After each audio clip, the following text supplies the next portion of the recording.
Sir Kangana Ranaut ने कुछ बयान दिया था, शायद आपने पढ़ा हो या सुना भी हो कि किसान हो बिल्कुल शाहीन भाग की तरह पैसे पे बैठे हैं। पेड़ है बिल्कुल 100 रुपया 1000 रुपया मिल रहा है उनको, और मतलब वो धरने पे बैठे हैं बस पैसे के लिए, वो खाने पीने का हर चीज़ मिल रहा है। उस पर कुछ सर बताना चाहेंगे? भाई पहले तो मैं आपके न्यूज़ चैनल का धन्यवाद करता हूं कि आप किसानों की बात जो है वो आम लोगों तक, जो आदमी यहाँ आंदोलन में नहीं पहुँच पा रहे उन तक आप पहुँचा रहे हो। और दूसरी बात जो ऐसे आपने जो बोला है भाई सरकार इस तरीके से कर रही है, क्योंकि आप एक बात समझिए, किसान यहाँ कब आ गए थे? किसान यहाँ 26 तारीख को आ गए थे। सरकार की मंशा आप यहाँ से समझिए, एक 26 तारीख को आए किसान को वो 3 तारीख का निमंत्रण देते हैं। 3 तारीख का निमंत्रण बताओ कहाँ से ठीक है? जब कोई आप गेस्ट किसी के घर में आ जाते हो और वो आपको एक हफ्ते बाद का निमंत्रण दे तो आपको कैसा महसूस होता है? सरकार की जो मंशा है ना वो भाईचारा खराब करने की थी। इस आंदोलन को पहले तो सिर्फ पंजाब का आंदोलन बताया गया, फिर इसको हरियाणा पंजाब की जब बात आई इसको खालिस्तान और आतंकवादियों का आंदोलन बताया गया। अगर हम खालिस्तानी और आतंकवादी है ना, जो हमारा खून है, हमारे भाई है, हमारे बड़े हैं, हमारे बच्चे हैं जो बॉर्डर पे हैं, उनको निकाल दो। हमारे जो बच्चे हैं, हमारे भाई हैं, वो 20-20, 25-25 हज़ार में मिलिट्री में लग के गोली खाने का लाइसेंस लेते हैं। इन लीडरों के आज तक कोई बच्चे बॉर्डर पे मरे हैं क्या? और यहाँ भी इन्होंने यही सियासत लड़ी आई है। यहाँ भी फोर्स में जो भाई है वो भी हमारे भाई है, वो भी बच्चे हैं। अगर सरकार ये जान ले, अगर उन्होंने हथियार छोड़ दिए तो तुम्हारी कौन सुरक्षा करेगा? कौन तुम्हारे साथ जाएगा? हर एक आदमी, सब आदमी पता है कि सब काम धंधे करते हैं। डॉक्टर होगा वो सुबह जोत बत्ती लगाएगा, वो बोलेगा आदमी बीमार हो जाए मेरा धंधा चले। कोई मोटर मैकेनिक है वो बोले कार खराब हो जाए मेरा धंधा चले। किसान एक ऐसा आदमी है सवेरे और शाम भगवान से दुआ करता है, भगवान सबको खाने को रोटी देना। और ये इतने रामजादे हैं, कुत्ता भी रोटी खाने के बाद वफादारी करता है, ये हमारी रोटी खाते हैं और वफादारी अडानी अंबानी करते हैं। इनको ऐसा सबक मिलेगा। इन्होंने फार्मर को अंडर एस्टिमेट किया कि हरियाणा और पंजाब का फार्मर यूनियनों में बटा हुआ है, अलग रह रहा है, वो इकट्ठा नहीं होगा। परंतु इनको एक बात नहीं पता, भाई 5 होते हैं, भाई 5 अलग हो जाते हैं। पर जब परिवार की कोई बात आती है तो 500 भाई एक भी हो जाते हैं। तो जब 500 भाई एक हो जाएंगे फिर ये उंगली नहीं, ये मुक्का बनेगा। फिर वो जब जाड़ पे लगेगा तो फिर थोपड़े का भी एंगल बिगड़ जाएगा। तो ये एकता वाली बात है। सर मेरा सवाल था कि कंगना रनावत कुछ बोली थी कि किसान यूनियन या किसान बिल्कुल पैसे पे काम कर रहे हैं, उनको कोई प्रोपेगेंडा चला रहा है पीछे से जो उनको ऐलान कर रहा है कि आप ऐसे करो ऐसे करो, आगे बढ़ो। वो भी बात मैं आपको बताता हूँ। तो ये नहीं पता क्यों लगती पेड़ पे आगे जमीन में होती है। उसको छोड़ दो जी, ये हाईलाइट करने का ये भी आप मीडिया वालों की देना। जो भाई है, जो इलेक्ट्रॉनिक मीडिया है, वो कंगना रनावत की तो उसको फिक्र है, किसान जो सड़क पे बैठे उनकी फिक्र नहीं है। मीडिया वाले कुछ बिकाऊ मीडिया, जो गोदी मीडिया जिसको हम कहते हैं, ऐसे दल्ले बैठे हैं, वो किसानों की बात नहीं पहुंचाते। यहाँ पता क्या है कि सानिया मिर्जा ने अंडरगारमेंट क्या पहन रखे, उसका तो पता है उनको। किसान विराट कोहली कौन सा पानी पीता है उनकी तो फिक्र है उनको। किसान यहाँ ठंड में मर रहा है। अरे हमारे चौकीदार है, ये कह रहे थे मोदी जी कहाँ गए जब चौकीदार कह रहे थे। अरे मालिक तो सड़क के ऊपर बैठे हैं और चौकीदार कोठी में बैठा है, ये तो पहली बार देखा है। सर कहीं तो देखो एक दिन सर कहीं ना कहीं परेशानी तो आपको ही हो रही है। हरियाणा पंजाब का हाईवे बंद कर रखा है, तो आखिर कब तक ऐसे सरकार बोले कि संशोधन कर लेंगे बिल में, हम जो आप बोल रहे हैं उसको लिख लेंगे, मान लेंगे बातों को, लेकिन आप बोले कि नहीं बिल वापस होनी चाहिए। यदि नहीं होती तो कब तक ऐसे रहेंगे जाम और खुद को परेशानी पहुंचा रहे हो आप? आर पार की लड़ाई। भाई साहब आप एक ठंडे दिमाग से बहुत सोचिए। मैं आपके लिए कानून बनाने लग रहा हूँ, उस कानून का जब फायदा आप नहीं मान रहे हैं तो लागू करने का क्या फायदा? जब किसान ये बात बोल रहे हैं, आप एक बात समझिए, षड्यंत्र कहा था।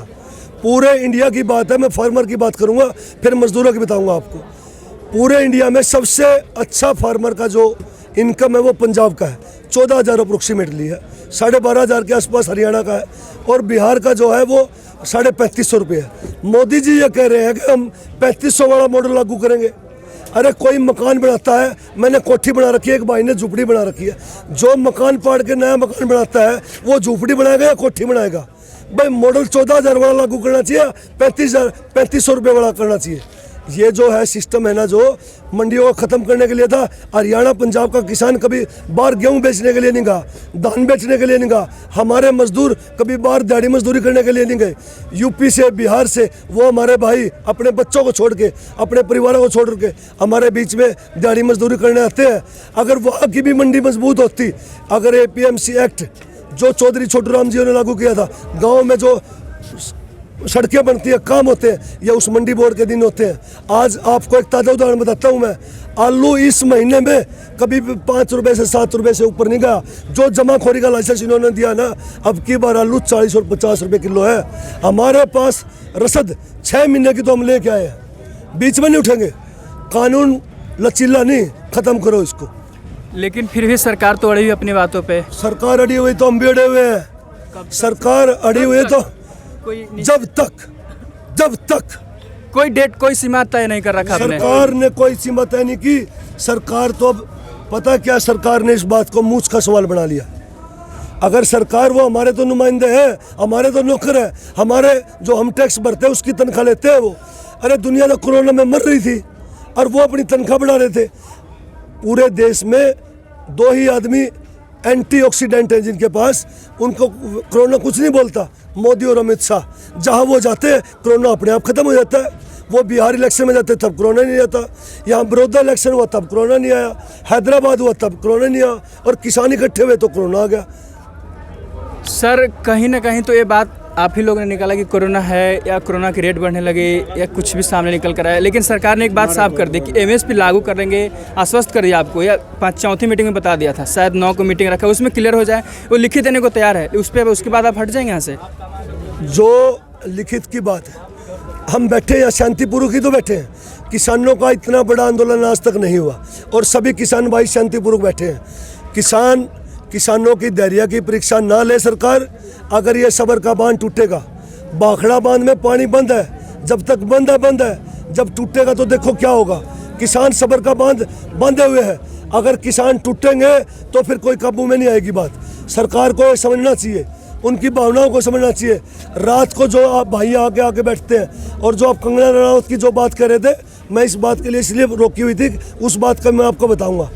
मिलिट्री वाले भाई हमारे बैठे हैं उधर, कोई भी हम इस बीच में देखते हैं वो भी हमारे भाई है, हम उनके साथ विरोध नहीं चाहते। पर जो पॉलिटिकल पार्टियां हैं वो रैलियां करती है एक दिन की रैली में आप पैसे में आदमी लेकर आते हो। यहाँ इतने भाई है, किसी को भी पूछ के देखो, कोई 2 एकड़ का फार्मर, कोई 4 एकड़ का फार्मर, ये कहाँ स्टोरेज करेंगे? जो स्टोरेज का भी कानून है वो अपने रिश्तेदारों के लिए इन्होंने मोदी अडानी के लिए लेके आए हैं, उन्होंने वहाँ बना लिए हैं।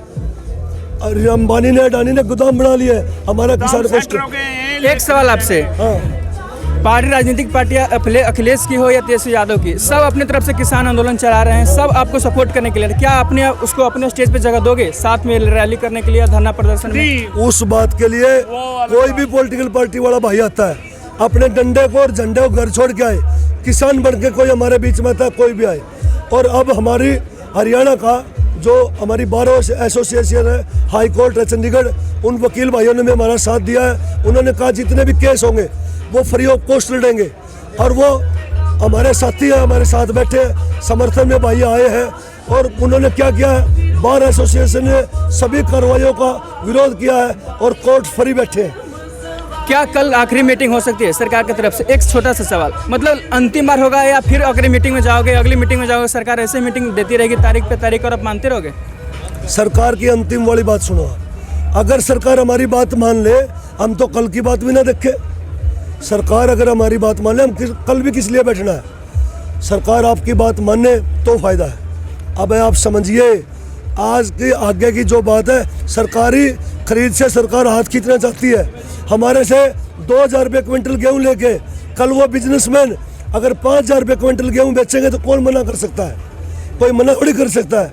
यही चीज़ कानून सरकार बना रही है। सरकार कानून इसलिए बना रही है, जो किसानों की ज़मीन है उसको हथियाने के लिए, किस तरीके से इन किसानों को ख़त्म किया जाए। जो समृद्ध किसान हरियाणा और पंजाब का है, यहाँ यूपी वाले भी हमारी मंडी में आके बेचते हैं, राजस्थान वाले भी हमारी मंडी में आके बेचते हैं। क्यों बेचते हैं? अब उन्होंने बोला था कि किसान यहाँ फॉर्चूनर में आए हुए हैं, ये किसान नहीं है। अरे जब हेमा मालिनी इलेक्शन टाइम में मथुरा में गेहूं काटने के लिए हेलीकॉप्टर में आ सकती है, हमारे भाई फॉर्चूनर में क्यों नहीं आ सकते? हमें गर्व है, हमारे भाई हमारे दोस्त हैं। और वो कहते हैं ना, अब पैसे वाले, ये पैसे कहाँ से लेकर आते हैं? अरे हमारे पास तो 21 करोड़ के जोटे हैं, उन्हें कर लो, क्या क्या देखोगे? वैसे सरस्वती है, सारा सिस्टम है, सारे भाई एक है। और हमारे वकील साथी आए हुए हैं, हमारे भाई हमारे बीच में। तो देखा आपने, इनका कहना है कि हमारी किसान के साथ कल आखिरी मीटिंग नहीं होगी, उनके बाद ही मीटिंग सरकार देगी, तारीख पे तारीख हम अगली मीटिंग में जारी रहेगा। लेकिन किसान अपनी बातों पे अब तक अड़े हुए हैं। देखते रहे टेक न्यूज़ इंडिया, बने रहिए हमारे साथ।